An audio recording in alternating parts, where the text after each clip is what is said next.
Hi మక్కలే, ఈరోజు మన video ఏంటంటే ఒక స్నాక్ ఐటమ్. అదేంటంటే white sauce macaroni. White sauce macaroni చేయడానికి ఒక గిన్నెలో వాటర్ తీసుకొని అందులో కొంచెం సాల్ట్, కొంచెం ఆయిల్ వేసుకొని ఆ వాటర్ని స్టవ్ ఆన్ చేసుకొని బాయిలింగ్కి పెట్టుకోవాలి. ఇప్పుడు వాటర్ బాయిల్ అవుతున్నప్పుడు ఒక కప్ దాకా మ్యాక్రోనీస్ తీసుకొని ఆ వాటర్లో వేయాలి. ఒక 2 to 3 minutes తర్వాత 1-2 మ్యాక్రోనీస్ బయటకు తీసి నైఫ్తో ఇలా టెస్ట్ చేయాలి. సో నైఫ్ దిగిందంటే ఉడికినట్టు, మరీ ఎక్కువగా ఉడకపెట్టద్దు, పేస్ట్ అయిపోతుంది.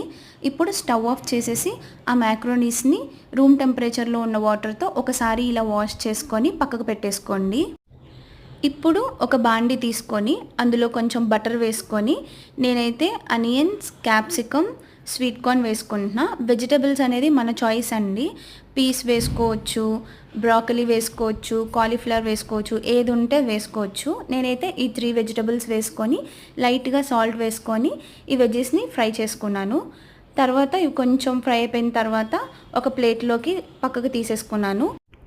ఇప్పుడు అదే ప్యాన్లో ఇంకొంచెం బటర్ వేసుకొని ఒక స్పూన్ దాకా మైదా వేసుకొని ఆ బటర్లో మైదాని 1 minute అట్లా ఫ్రై చేయాలి.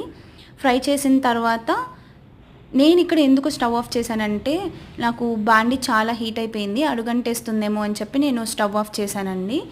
ఇప్పుడు ఆ మైదా బటర్లో ఫ్రై అయిపోయిన తర్వాత 1 కప్ దాకా మిల్క్ తీసుకొని బాగా కలపాలి. ఇది మెయిన్ స్టెప్, లేకపోతే ఉండలు కట్టేస్తాయి. ఇప్పుడు ఇందాక మనం ఫ్రై చేసుకున్న వెజ్జీస్ని అండ్ కొంచెం ఆరిగానో, కొంచెం చిల్లీ ఫ్లేక్స్, సాల్ట్ కూడా ఒకసారి చూసుకొని పడితే ఇంకొంచెం సాల్ట్ వేసుకొని ఇందాక మనం ఉడకబెట్టుకున్న మ్యాక్రోనీస్ని ఇందులో వేసేసుకోవడమే. వేసుకొని 1 minute ఉంచి సర్వ్ చేసుకోవడమే. That's it. మీరు కూడా ట్రై చేసి వైట్ సాస్ మ్యాక్రోనీ ఎలా ఉందో కమెంట్ చేయండి.